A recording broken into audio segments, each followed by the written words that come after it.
อีกทางเลือกหนึ่งครับทุกคนสำหรับคนที่เป็นมือใหม่และอยากจะลงทุนปล่อยเช่าคอนโดเนี่ยก็คือการปล่อยเช่าคอนโดผ่านทางนิติบุคคลเนาะเดี๋ยววันนี้เรามาดูกันครับว่ามันมีข้อจำกัดและก็มีข้อดีข้อเสียอย่างไรบ้างแต่ว่าก่อนจะไปดูนะครับเป็นฝากกดไลค์กดแชร์กด Subscribe กดกระดิ่งให้กับคอนโดนิวของเราด้วยนะ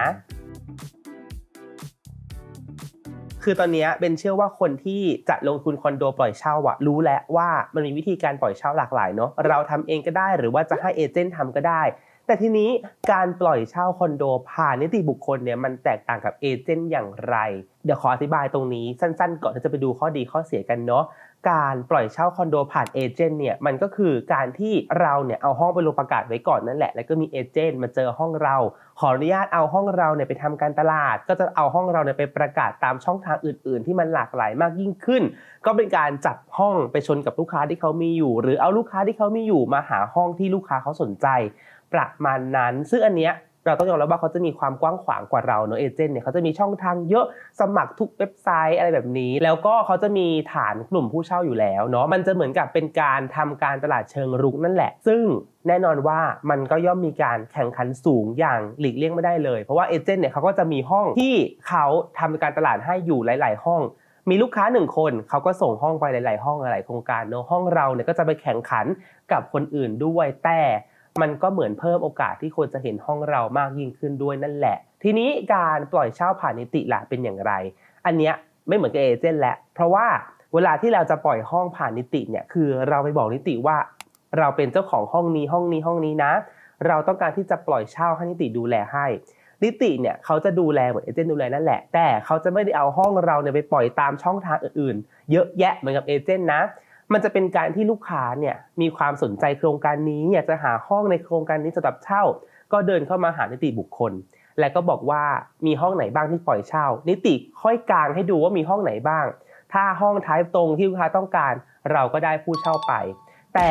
ส่วนตัวเบนนะรู้สึกว่าแบบนี้มันดีอย่างหนึ่งคือมันไม่ได้เป็นการหว่านไปทั่วๆลูกค้าที่เข้ามาในโครงการคือเขามีข้อมูลแล้วศึกษามาแล้วก็ตั้งใจแล้วว่า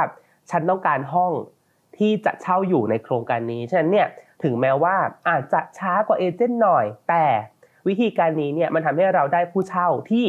มีโอกาสที่เขาจะเซ็นสัญญาต่อกับเราไปหลายๆปีด้วยนะก็จะประมาณนี้ซึ่งปัจจุบันเนี่ยก็มีหลายๆคนเลยที่เป็นนักลงทุนทั้งมือใหม่และก็มือเก่าหรือคนรอบตัวเป็นเองที่ใช้ทั้งเอเจนต์หาประกาศเองและก็ใช้นิติด้วยก็ควบคู่กันไปได้เลยเพราะเอาจริงๆหน้าที่ของเอเจนต์และก็นิติบุคคลในบริบทนี้เนี่ยแทบจะไม่แตกต่างกันเลยทีนี้ส่วนต่อไปครับทุกคนเดี๋ยวเรามาดูข้อดีข้อเสียของการปล่อยเช่าคอนโดผ่านนิติกันอันนี้เป็นทำอินโฟมาให้ใครที่ฟังจนจบก็สามารถแคปหน้าจอเก็บเอาไว้ดูได้เลยนะครับเริ่มจากข้อดีกันก่อนเนาะข้อดีข้อแรกสามารถเอาเวลาไปทำธุระหรือธุรกิจอย่างอื่นได้เพราะว่ามีนิติบุคคลคอยดูแลจัดการแทนให้ซึ่งข้อนี้เอาจริงๆเอเจนต์เนี่ยก็มีข้อดีในส่วนนี้เหมือนกันนะทีนี้ข้อที่2ครับข้อดีก็คือเป็นการเพิ่มช่องทางให้คนเนี่ยสามารถเข้ามาเช่าห้องเราได้โดยที่ไม่ต้องรอเราเพียงคนเดียวเนาะข้อที่3ครับผู้เช่าเนี่ยสามารถขอดูห้องได้ทันทีเพราะฝากกุญแจให้กับนิติบุคคลไว้อันนี้เป็นเพนพอยต์เหมือนกันนะบางทีเขาติดต่อเอเจนต์ใช่ไหมต้องนัดวันนัดเวลาเข้าไปอีกเอเจนต์ต้องติดต่อเราเพื่อขอให้เราเปิดห้องอีกวิธีการนี้เนี่ยลูกค้าก็จะเห็นห้องได้ทันทีบางครั้งตัดสินใจได้ภายในวันเดียวด้วยซ้ำนะครับทุกคนข้อต่อไปผู้เช่าถามข้อมูลได้ตลอดมีคนรู้ลึกรู้จริงนะครับบรรยากาศและก็เพื่อนบ้านต่างๆในโครงการเนี่ยข้อมูลพวกนี้นิติเขาตอบได้อยู่แล้วโดยแล้วก็เป็นคนในด้วยบริเอเจนต์เนี่ยดูหลายโครงการอาจจะมีข้อมูลสับสนผิดแปลกไปบ้างนะครับข้อต่อไปนิติบุคคลนะครับจะดูแลผู้เช่าของคุณเป็นอย่างดีเลยเพราะว่าก็เป็นเหมือนลูกค้าของเขาด้วยอันนี้คือมันก็จะมีผลตอบแทนเนาะอันนี้เดี๋ยวค่อยไปว่ากันหน้างานอีกทีนึงแต่ว่าเขาจะดูแลผู้เช่าให้เราด้วยนะครับทุกคนข้อสุดท้ายที่เป็นข้อดีครับที่เป็นนำมาฝากกันในวันนี้คือถ้าได้นิติบุคคลที่ดีเขาจะคอยดูแลรายงานหากผู้เช่าปฏิบัติอะไรที่เกินเลยกฎระเบียบของโครงการหรือผิดต่อสัญญาเช่าอันนี้ดีมากเพราะบางครั้งเราหาลูกค้าได้ผ่านเอเจนต์เขาไม่ได้มาดูตรงนี้ให้เรานะแต่ว่านิติบุคคลเนี่ยอยู่ที่โครงการตลอดฉะนั้นเนี่ยเกิดเหตุการณ์อะไรขึ้นมาเนี่ยเขาจะเห็นได้ตลอดเวลาด้วยทีนี้ทางฝั่งของข้อเสียล่ะมีอะไรบ้างข้อแรกครับทุกคนหาคนเช่าได้ช้ากว่าเอเจนต์เพราะว่าต้องรอให้ลูกค้าเนี่ยมีการล็อกอินเข้ามาที่โครงการเนาะก็คือ ช่องทางที่ลูกค้าจะเห็นห้องเรามันน้อยแต่ก็อย่างที่บอกว่าลูกค้าเห็นปุ๊บก็แปลว่าลูกค้าสนใจมาแล้วด้วยข้อต่อไปครับที่เป็นข้อเสียคือหากได้นิติบุคคลที่ไม่ดีหรือไม่ซื่อสัตย์อันนี้ไม่รู้ว่าเป็นบริษัทหรือเป็นรายบุคคลนะอาจเกิดการโดนโกงได้ยิ่งกรณีของเจ้าของห้องเนี่ยถ้าเกิดว่าใครที่เป็นเจ้าของแล้วอยู่ต่างประเทศเนี่ย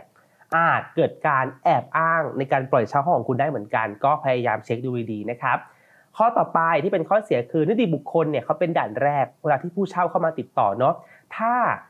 เจอนิติที่แบบเวลคัมอัธยาศัยดีพูดจาดีเนี่ยต้อนรับดีมันก็เหมือนกับมีชัยไปกว่าครึ่งแล้วแต่บางครั้งเนี่ยนิติเขาก็คือมีงานอย่างอื่นด้วยเนาะอาจจะเข้าไปในจังหวะหรือเจอนิติคนที่ไม่ค่อยเวลคัมบางทีลูกค้าก็แบบไม่ได้อยากจะดูห้องแล้วก็อาจจะ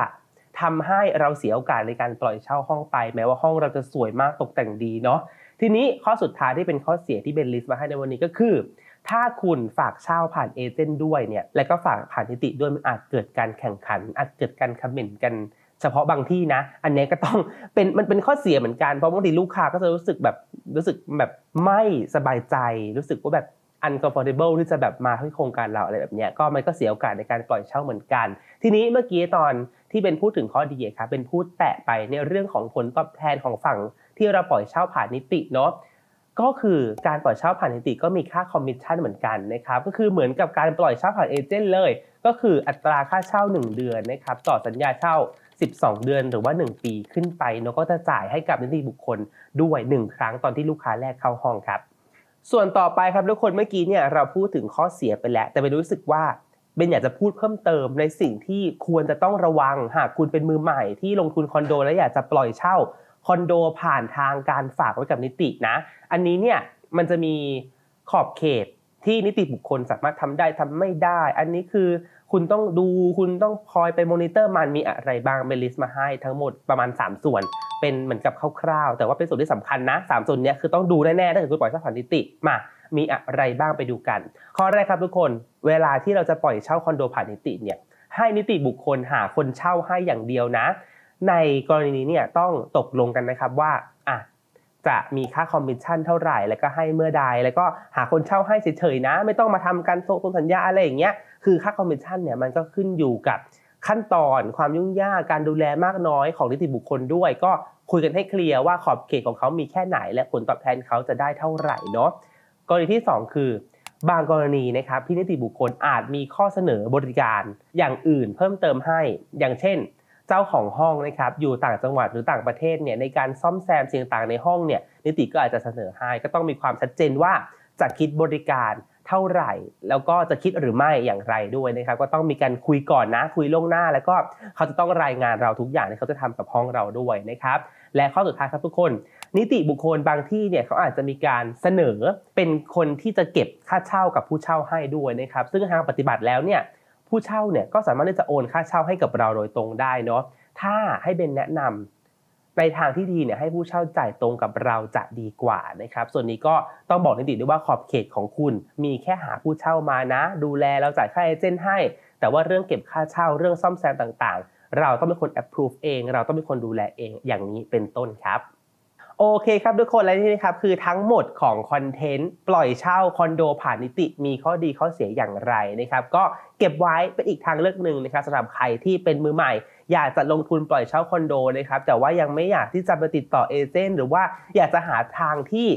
เหมือนกับยังไม่ต้องปล่อยห้องเราไปให้คนอื่นที่ไกลตัวเนาะก็ลองวิธีการปล่อยเช่าคอนโดผ่านนิติบุคคลดูได้ครับก็ถ้าเกิดว่าชอบคอนเทนต์นี้นะครับเป็นฝากกดไลค์กดแชร์กด Subscribe กดกระดิ่งให้กับคอนโดนิวส์ของเราด้วยนะคลิปหน้านะครับจะมาทอล์กกันเรื่องอะไรเป็นฝากติดตามด้วยวันนี้ไปก่อนสวัสดีครับ